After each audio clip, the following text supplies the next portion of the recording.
Laba, šitas skaitimas yra skirtas žemės ženklams, tai yra jaučiui, mergeliai ir ožiaragiui. Tai yra jūsų skaitimas, žiūrėsime lapkričio mėnesio prognozę, ką jums sako taro kortos, ką jos jums pataria, kokią informaciją paimti iš jūsų lauko ir ką jos jums čionais prognozuoja. Taip, kad įsitaisykite patogiai. Pasidarykite kavos, arbatos, kažką tai skanaus, kažką gardaus, kad galėtumėte atsipalaiduoti, bent keliomis minutėmis paklausyti šito skaitimo. O jeigu ir darote darbus, tai darykite atsipalaidavę, švelniai, žiūrėkite, kad rankos nebūtų įsitempę. Ta materija yra tikrai gyvenimo stebuklas, kada mes materializuojame viską. O jūs, kaip niekas kitas, mokate materializuoti dalykus, mokate įvertinti žemės vertybės, žemės gėrį, ką duoda mums ta žemė planeta. Gerai, be didelių filosofijų žiūrime, kokia bus jūsų protinė būsena. Rodo jūsų subalansuotas mintis. Jūs generuojate mintis, kurios ves jūs į tokią palaimą, kada jūs norėsite išeiti žmonės, pasirodyti, bet jums to reikės. Lapkričio mėnesį parodyti save, koks jūs esate gražus žmogus, kaip jūs mokate pasipuošti, ką jūs turite, ką jūs nusipirkote. Ir rodo, kad visos mintis bus, kaip pradžiuginti savo artimą žmogų, kaip pradžiuginti savo vaikus, kokią šventę jiems padaryti. Mintis bus labai harmoningos ir visi pajus, kas šalia jūsų bus, ar tai bus jūsų bendradarbiai, ar tai bus jūsų kaimynai, ar tai jūs pats. Vienas pajusite, kaip gera būti toje minčių harmonijoje, kada jūs neieškote konfliktų savyje, neieškote konfliktų aplinkoje. Sakyčiau, tokia labai taikiai nusiteikusi jūs būsite asmenybė lapkričio mėnesį. Kas liečia jūsų darbo veiklą? Kas šiandien jūsų laukia darbo veikloje? Darbo veikloje rodo, kad jūs neskubate apsispręsti. Čia yra tikrai jūsų stichijos korta, jums krenta, čia ne jūsų stichijos korta, jums krenta kunigaikštis lazdų. Kunigaikštis lazdų tai sako, aš veikiu dėl to, kad matau tame tikslą, aš matau tenais pelną. Tai yra kažkas, kas jau yra pradėta iš praeities, tai nėra kažkas tai nauja, tai tie, kurie turi darbus, tuos darbus ir vykdys, tą ir darys. Kažkoks bus kaip ir, žinote, viskas kaip ir gerai, pinigai eina, uždarbis yra, ta prasme, nieko netrūksta, bet ateina toks ir nuobodulys, nes tai yra kažkokia jau nusistovėjusi rutina, kada jūs žinote kiekvieną žingsnį. O paskui jūs nukonkuravo, labai netikėtai, bet jūs susilauksite pagalbos.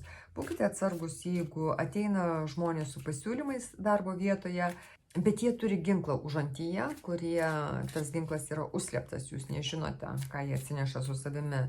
Dėl to žiūrėkite, kad nebūtų užgauti jūsų ir jausmai, kada žmogus gali žodžiu jūs įžeisti, ar čia yra kardai. Parašytas raštas gali būti informacija, kuri gali jūs sužeisti, bet vien dėl to, kad jūs buvote truputį apsnūdęs toje pozicijoje, kurioje jūs esate. Jūs galvojate, kad tenais yra nusistovėjusi rutina, kasdienybė, kurioje niekas negali įvykti naujo. Toksai apsnūdimas, nebūti tokioj, žinote, pasiruošusiam dvikovai, nebūti pasiruošusiams jokioms kliūtims, kaip užmigote, galima sakyti, ant laurų darbo vietoje. Ir dėl to atėjo tas netikėtas konkurentas, kuris gali jums smūgiuoti labai skaudžiai.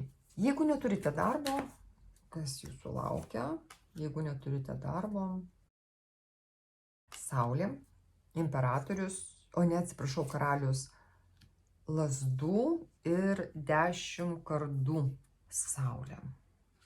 Tai yra labai didelis pozityvas, kas liečia darbą. Jūs galvojate, kad tikrai arba jums žmogus padės, arba jūs sugebėsite susirasti darbą, arba netgi jeigu jo ir nesusirasti, vis viena jūs esate labai geroj pozicijoje tenais, kur jūs esate. 10 kardų sako, kad vėlgi tame komforte jūs galite truputį irgi užmigti. Kaip atrodo jūsų pozicija gera, viskas yra labai labai gerai, bet kažko tai nepramatote, kaip pučiate dūmus pats savo į akis. Kas liečia darbo veiklą, pinigus, tiek ar jūs turite darbo ar neturite, vienur rodo 3 kardai, kitur 10 kardų. Ir čia vien dėl to, kad truputį žemės ženklai pasijus truputį per daug komfortiškai ten, kur jūs esate. Toksai kaip užmigimas ant laurų. Tai čia jums kortos sako, neužmykite. Neužmykite, nebūkite per daug naiviai optimistiškas, kad viskas pas jūs gerai. Truputį būkite budresnis. Jeigu neturite darbo, bent jau nepaleiskite tos pozicijos, kurioje jūs dabar esate. Išlaikykite ją. Kontroliuokite ją. Neleiskite kitiem kontroliuoti. Neleiskite eiti savieigai. Čia negalima paleisti vadžių iš rankų. Kas liečia meilės reikalus, jeigu jūs esate santykiuose, kas jūsų laukia, jeigu jūs esate santykiuose, kas jūsų laukia. Pirmiausia, tai kažkokia yra paslaptis, kas liečia santykius ir iš ko jinai čia kyla. Jums krenta 17, tai yra žvaigždės korta. Žvaigždės su 6 pentakliais.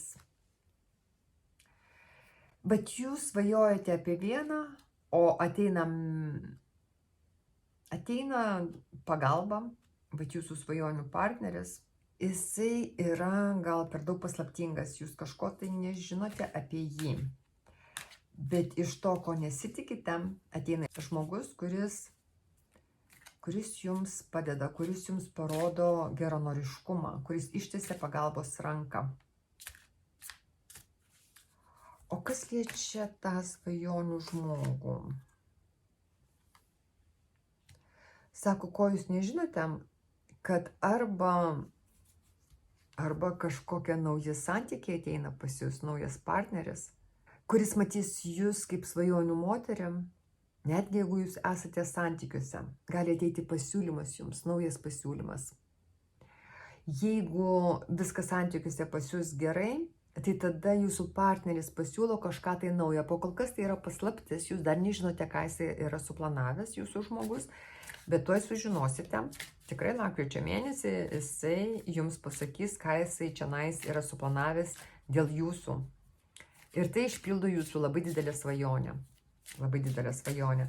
Dabar žiūrime tie, kurie nėra santykiuose, kas jūsų laukia lapkričio mėnesį. Karalienė kardų, 4 pentakliai ir kunigaikštis kardų. Jeigu jūs esate viena ir esate gana tokioj, sakyčiau, kaip šaltai ir abejinga, kad neturite partnerio. Arba bent jau prisimetate, kad jums viskas tvarkoj. Jeigu ir be partnerio, kad yra viskas gerai, kad jūs šiandien nepergyvenate, kad jūs turite savo malonumų ir kad susitaikiusi mintimis, kad nėra dabar partnerio. Jūs nepastebite, kad jūsų aplinkoje yra žmogus, kuris stebi jūs, kuris iš tikrųjų nori užkariauti jūsų širdį ir netgi labai aktyviai. Ir jūs tą sužinosite lapkričio mėnesį. Jisai pasirodys, jisai išlys iš krūmų. Jis dabar stebi paslaptingai. Gali būti, kad Facebook'e jūs stebi, jūsų nuotrauką žiūri, ar Instagramoje, ar tai yra jūsų kaimynas, ar bendradarbis, kas tai bebūtų, bet žmogus, jisai žiūri jums nežinant. Jisai stebi, ką jūs darote, kaip jūs atrodote, kaip jūs elgiatės, kaip jūs šnekate. Jisai, kaip sakau, gali žiūrėti jūsų nuotraukas, stebėti jūs, bet tai yra po kol kas iš toli.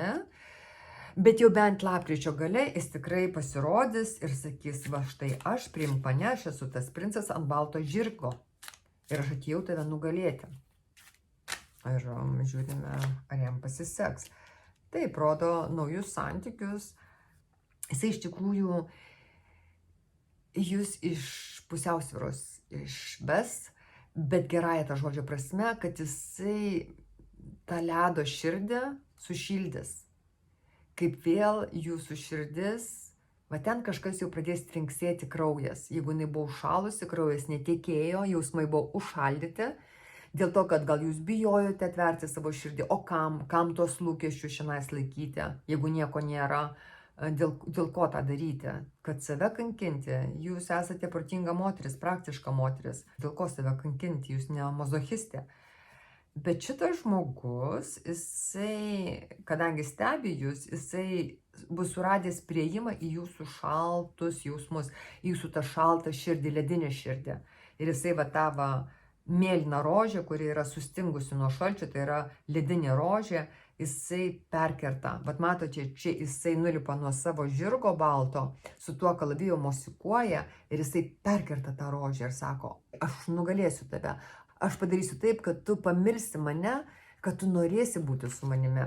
Čia yra toksai labai aktyvus asmuo, aš sakyčiau, kuris, jisai sieks savo užsibrėžto tikslo. Jisai nusprendė jūs užkovoti ir jisai tą padarys. Jisai padarys, nes jisai nori. Taip, kad čia turite labai ryžtingą nusiteikusi žmogų, kuris tikrai nori, kad jūs būtumėte jo partnerė. Jisai turi jums jausmus stiprius, greičiausiai. Ir patarimas. Koks būtų patarimas?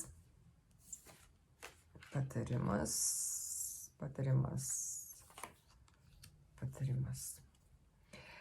Imperatorius, kunigaikštis pentaklių ir 7 taurės. Ar tai būtų darbo santykiai, ar tai būtų meilės santykiai, kas tai bebūtų, lapkričio mėnesį, eikite lėtai, bet labai užtikrintai. Jūs turite nuspręsti, ko jūs siekite lapkričio mėnesį, ką jūs čia norite pasiekti. Ar jūs norite pildyti savo svajonės, ar jūs norite gauti tai, ko jūs norite gauti. Bet kad tai įvyktų, jūs turite žinoti, kaip tai padaryti. Gali būti, kad jums ateina į pagalbą stiprus žmonės gyvenime, kad jūs esate palaimintas žmogus, kada visą laiką gaunate pagalbą iš šalies. Bet gali būti, kad lapkričio mėnuo pareikalaus, kad jūs būtumėte būtent tas žmogus, kuris ir pildo savo svajonės. Ir čia sako, kad svajonės įsipildytų, pirmiausia, jūs turite labai tvirtai stovėti ant žemės. Jūs turite labai gerai apsidaryti, kas yra šalia jūsų, kas yra prieš jūs ir už jūsų, ką jūs paliekate ir kur jūs einate. Čia man sako kortos, kad turite labai detaliai nieko nepraleisti pro akis, pro pirštus. Labai sekti įvykius, sekti žmonės, žiūrėti kas, kur, kaip ir kada. Jeigu investuojate, investuokite labai apgalvotai. Bet lapkričio mėnuo reikalauja iš jūsų nuimti tuos rožinius akinius nuo akių ir greičiausiai jūs jų ir neturite.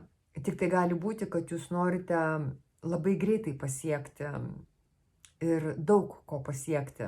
Bet jūs galvojate, kad galite paskubinti reikalus. O kortos sako, nelabai išeis paskubinti, teks jums labai apsišarvuoti kantrybę ir kantriai siekti to, ko jūs norite. Bet tos pastangos atneš labai gerus rezultatus. Tai yra svajonių išsipildymas, tai yra didelių svajonių išsipildymas.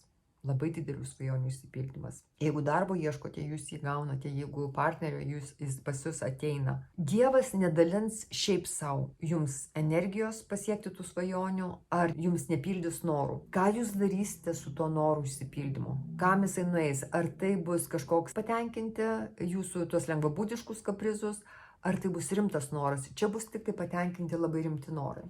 Labai rimti norai, kurie veda jūs į stabilumą. Jūs į save galite atsiremti, savimi pasikliauti. Bet tokie norai bus pildomi. Kada tas noras stiprina jūs kaip asmenybę, brandina jūs kaip asmenybę. Bet tokie bus norai pildomi lapkričio mėnesį. Taip, kad neskubėkite, rinkitės labai atsargiai. Jūs turite būti apsuptyje žmonių, kurie irgi nori to, ko jūs norite. Bet tada visi norai dauginasi, tada tai, ko jūs norite, virsta realybę. Aš jums linkiu labai gero mėnesio, labai gero šito lapkričio mėnesio. Aš jums linkiu labai daug sėkmės, einant savo gyvenimo keliu. Linkiu jums gerų švenčių ir jums viso pačio geriausio. Čiau, mano brangieji. Iki kito malonaus.